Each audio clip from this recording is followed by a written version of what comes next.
पुण्यात्माओं, ठीक है, परमात्मा ने आपका पिछला संस्कार है, आपके अच्छे पुण्य हैं, आपको धन दिया है, माया दी है, ठीक है, अपना को मकान ठीक सा बना लीजिए, आधुनिक सुविधाएं भी प्राप्त कर लीजिए, आवश्यकता अनुसार, ज़्यादा नहीं। और एक गरीब व्यक्ति है जिसने केवल एक ही मकान मुश्किल से कमरा बना पाया है, एक रसोई मुश्किल से बनी हुई है,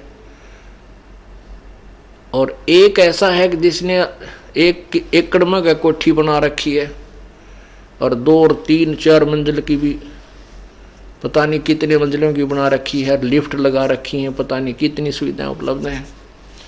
तो परमात्मा कहते हैं कि जो वो गरीब व्यक्ति जिसकी मकान की छत छान वो भी टूटी हुई हो, लेकिन वो भक्ति करता हो, वो परमात्मा को प्यारा है।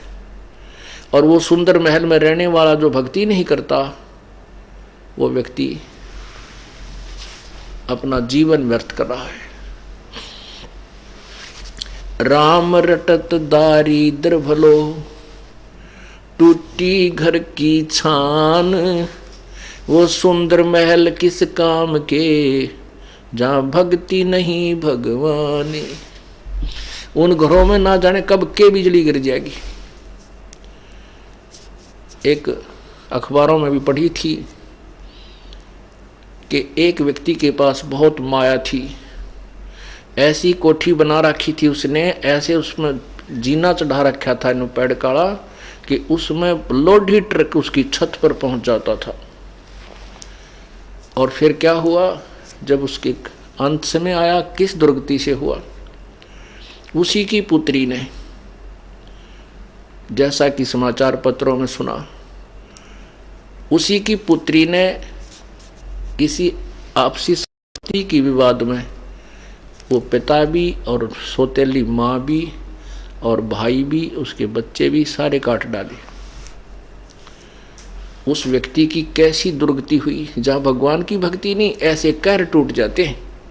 और यदि वो प्रभु की शरण में होता, सद्बुद्धि देता भगवान, उसको भी सद्बुद्धि देता, अपनी बेटी को भी हिस्सा देता, ले बेटी तेरा भी तो भी मेरी तो संतान है, तो ऐसी व्यवस्था करा देता और मोक्ष देता। और भी बहुत से ऐसे प्रमाण हैं। बड़े बड़े जो सेठ थे, वो अपने ही हेलीकॉप्टर के अंदर क्रैश हो जाने से और वहाँ हार्ड खिंड गए।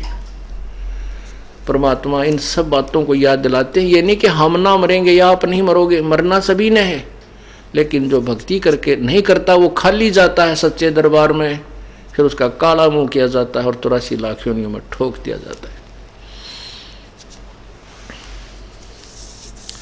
फिर परमात्मा हमें याद दिलाते हैं, राम रटत कन्या भली, साकट भलो न पूत, जैसे छेरी के गल में गलथना, जिसमें दूध न मूते। परमात्मा, जैसे हमारे समाज में एक विशेष पहले से कुछ ऐसी धारणा बनी हुई है कि हम पुत्र को महत्व ज्यादा देते हैं और बेटियों को कम देते थे। अब तो बहुत परिवर्तन हो चुका है। वर्तमान में तो ऐसा विशेष नहीं रहा है। फिर भी जो भोले भाले हैं वो एक आधा वैसे किसी उलझन में उलझा हुआ नहीं, पहले बहुत ज्यादा था ऐसा। तो उस समय परमात्मा कह रहे हैं कि भाई राम रटत कन्या भली, बेटी बहुत अच्छी हमें, वो बेटी अच्छी है जो भक्ति करती है, और वो साकट पुत्र, वो पुत्र भी जो साकट हो, वो हमें कति आवश्यकता नहीं। साकट एक तो नास्तिक होता है, नास्तिक वो होता है स्वयं भक्ति नहीं करता पर और किसी को बाधा नहीं करता। साकट वो होता है स्वयं भी भक्ति नहीं करे और कोई जैसे उससे संबंधित और उसके अंतर्गत उसके प्रेशर में जितने व्यक्ति हों उन्हें भक्ति ना करने दे, स्वयं भी नहीं करे और उनको भी किसी न किसी कारण से परेशान रखे ताकि वो भक्ति ना कर सके। उसको साकट कहते हैं, साकट संत लैंग्वेज में। तो क्या बताते हैं कि राम रटत कन्या भली और साकट बलाना पूत, जैसे बकरी के गल में गलथना, बकरी के गल में एक थन जैसी खालड़ा लटका करता है गले में, सतन थन जैसा ही होता है, लेकिन वो किसी यूज में नहीं आता, ना उसमें दूध होता, ना वो पेशाब के काम आता। कहने का भाव ये है कि परमात्मा कहते हैं वो बेटा तो उस बकरी के गल में जैसे वो गलथना लटके, व्यर्थ का वजन, बेमतलब का बोझ, तो वो बेटा जो भक्तिहीन प्राणी है वो बेटा उस पिता के गले में एक व्यर्थ का बोझ है। और वो बेटी अच्छी है जो भगवान के चरणों में लगी हुई है। अब जो बेटी भगवान के चरणों में लगी है और परमात्मा की भक्ति कर रही है, उसका विवाह होगा, उसका जीवन सफर होगा, प्रारंभ होगा। परमात्मा अपनी बेटी के लिए आगे से आगे उसके दुखों का निवारण करेगा और माता पिता चैन से अपनी भक्ति कर लेंगे। तो कहते हैं वो माता पिता के लिए बोझ नहीं बनेगी वो बेटी जो भक्ति करती है, और जो साकट बेटा भक्ति नहीं करता वो तो एक सिर दर्द है। वो वजन है जैसे बकरी के गल में गलथना जिसमें दूध न मूत, अर्थात यूजलेस। परमात्मा कहते हैं बेटा जाया खुशी हुई बहुत बजाए थाल, ये तो आना जाना लगा हुआ है ज्यों कीड़ी का नाल। अब जैसे राजा लोगों के यहाँ, पैसे वालों के यहाँ पुत्र उत्पन्न होता था तो खुशी मनाते थे बाजे बैंड बजा के, और गरीब व्यक्ति ने पुत्र होने की खुशी मनाने का तरीका ढूंढ रखा कि थाली बजाया करते थे, ये थाल पीटा करते। तो जहाँ भी कहीं आसपास थाली की बजने की आवाज़ आती तो आसपास गौहंड के व्यक्ति समझ जाया करते कि उनके घर में बच्चा होने वाला था, तो उनको लड़का उत्पन्न हुआ है। ये थाली बजाना लड़का उत्पन्न होने की पहचान होती थी।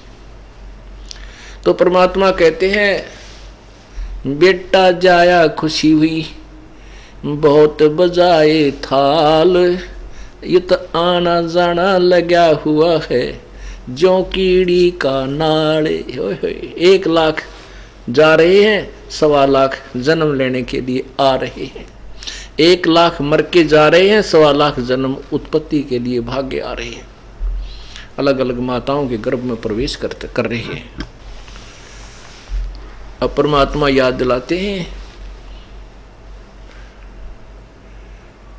झूठे सुख को सुख कहे मान रहा मन मोदे, ये सकल चबीना काल का कुछ मुख में कुछ गोदे।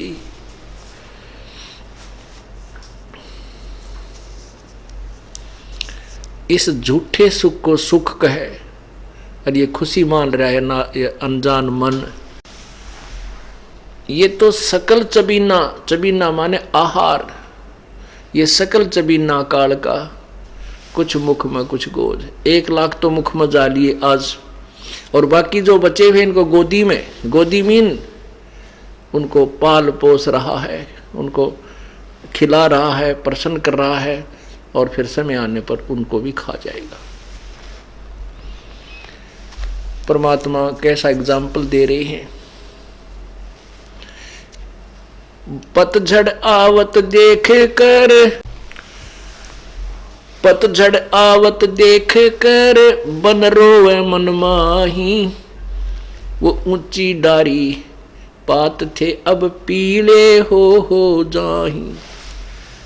अब क्या बताता है परमात्मा, क्या बताना चाहते हैं कि भोली आत्माओं, आप यहाँ स्थिर नहीं हो, ये आपका मकान नहीं, आपका घर नहीं है, आपका ठिकाना नहीं है, ये लोक आपका नहीं है। आज यहाँ जन्मे हो, मृत्यु होगी, ना जाने कहाँ नरक में डाले जाओगे। कोई पुण्य है उनको स्वर्ग में रखा जाएगा, और पुण्य स्वर्ग में समाप्त होते ही आपको तुरंत नरक में डाल दिया जाएगा। नरक का पीरियड समाप्त होते तुरंत आपको चलता कर दिया जाएगा यहाँ 84 लाख योनियों। ऐसे ही मरते रहोगे, आते रहोगे, जाते रहोगे। इसलिए बताया है कि जैसे पतझड़ अब आएगी, आ चुकी है, अब क्या होगा कि पहले वाले पत्ते पीले पीले होकर के टूट टूट कर गिर जाएंगे और तुरंत ही नई कोपल फूट आएंगी और कुछ दिनों में वो पत्ते का रूप धारण करके हवा में ऐसे लहला रही होंगी। और 1 वर्ष तक वो मस्ती मार लेंगी, फड़फड़ फड़फड़ कर लेंगे। 1 वर्ष के हो सकता बीच में टूट जाए, तूफान आ जाए तो वृक्ष ही गिर जाए, वो तो अलग से है। लेकिन ज्यादा से ज्यादा उनकी आयु कहते हैं 1 वर्ष के बाद वो जो अब मस्ती मार रहे हैं वो पीले होकर गिर जाएंगे। ये आप जी को हमें समझाने के लिए प्रभु ये हमें एग्जाम्पल दे रहे हैं। क्या बताते हैं? साथी हमारे चले गए, साथी हमारे चले गए, हम भी चालनहार, कोई कागज में बाकी रह रही, तात लगी है वार। परमात्मा हमें बताते हैं कि आपके जो पहले कोई मित्र, रिश्तेदार, भाई बहन या माता पिता, दादा दादी आपके साथ रहा करते, वो चले गए। अब आप भी चलने वाले हो। परमात्मा कह रहे हैं कोई कागज में बाकी रह रही, वो समय ना आया है जिस दिन वो बटन स्विच ऑफ करेगा तेरे जीवन का काल। वो कागज में बाकी रह रही है, कोई समय शेष रह रहा तेरा। जिस दिन वो आएगा तो भी सारे काम को, चाहे आप बस में हो, विदेश गए हो, किसी भी कारण से आपको वहीं का वहीं, आपका एक श्वास भी एक्स्ट्रा आपको नहीं मिल पाएगा।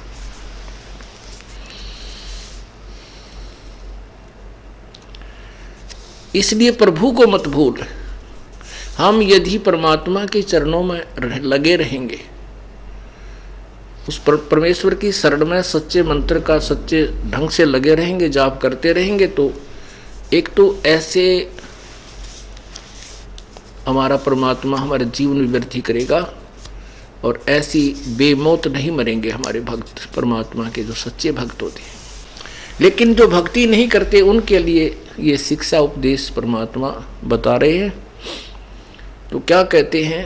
साथी हमारे चले गए, हम भी चालनहार, कोई कागज में बाकी रह रही, तात लगी है वार। फिर देर को नहीं, जब ये शरीर छूट जाए, प्राण निकल जाएंगे, ये खोखा पड़ा रह जाएगा, कुल के लोग तुरंत इकट्ठे हो जाएंगे, अन्यों कहेंगे भाई जल्दी ठाओ, जल्दी ठाओ, जल्दी करो।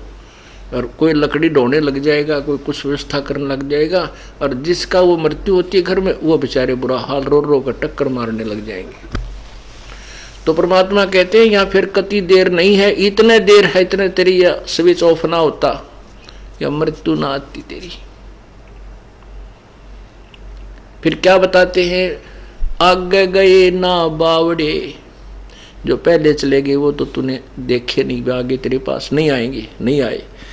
और रहते भी सब जाही, बिन साहिब की बंदगी की ठोर ठिकाना नहीं। पहले चले गए वो तो वापस नहीं आए, आपको वो जो के तुम उसी स्वरूप में नहीं मिले। वो वैसे तो आते रहेंगे 84 लाख योनियों में। पहले गए ना बावड़े, रहते भी सब जाही, बिन साहेब की बंदगी की ठोर ठिकाना नहीं। कबीर परमेश्वर की भक्ति बिना जीव की कहीं भी ठिकाना नहीं है। अब यहाँ मनुष्य जीवन में चाहे राजा बना है, मृत्यु जिस दिन समय आएगा वो राजा जो का तो हार्ट अटैक से या किसी अन्य कारणों से तुरंत मृत्यु को प्राप्त हो जाएगा। उसके बाद फिर नरक जाएगा या स्वर्ग जाएगा, जैसे उसके पुण्य होंगे तो वहाँ स्वर्ग गया, स्वर्ग में समय पूरा होती, ऐसे ही चला चली कर देंगे। चलो फिर नरक में फिर 84 लाख योनि, कुत्ते की जुनी पाई, कुत्ता मृत्यु हो गया, फिर गधे की पाई, गधे में मृत्यु हुआ, आगे फिर और अन्य प्राणियों में। कहती हैं कितने ठिकाना कौन। आज कोठी बनाई है, एक व्यक्ति एक शहर में बहुत बड़ी कोठी बनाई उसने मेन रोड के ऊपर, और उसमें एक मार्केट टाइप बिल्डिंग बनाई जिसमें सैकड़ों दुकान बनाई, और बना रहा था वो सैकड़ों दुकान। और उसका उद्देश्य था कि ये कम से कम भी 2-4 लाख रुपए डेली का मुझे लाभ देगी, इतना पैसा मेरे जो है ना कमाऊंगा। वो क्या कर रहा था कि आधी बिल्डिंग बन चुकी थी, आधी शेष थी, वहाँ मजदूर जो काम करते थे उनको पैसे दे करके वहीं पटड़ा गाल कर स्नान करने लग गया। गर्मियों के दिन थे, स्नान करके अपना जो है ना तहमंद धोती बांधी थी और बांधते ही हार्ट अटैक हो गया, वहीं का वहीं लुढ़क गया। वो मजदूर वहीं पर अपने कुछ नोट नाट गिनती कर रहे थे, वहीं बैठे थे, कुछ चले गए थे। 1 सेकंड में मृत्यु होगी और वो उसकी पलान नो की नो रहेगी। तो परमात्मा हमें याद दिलाते हैं,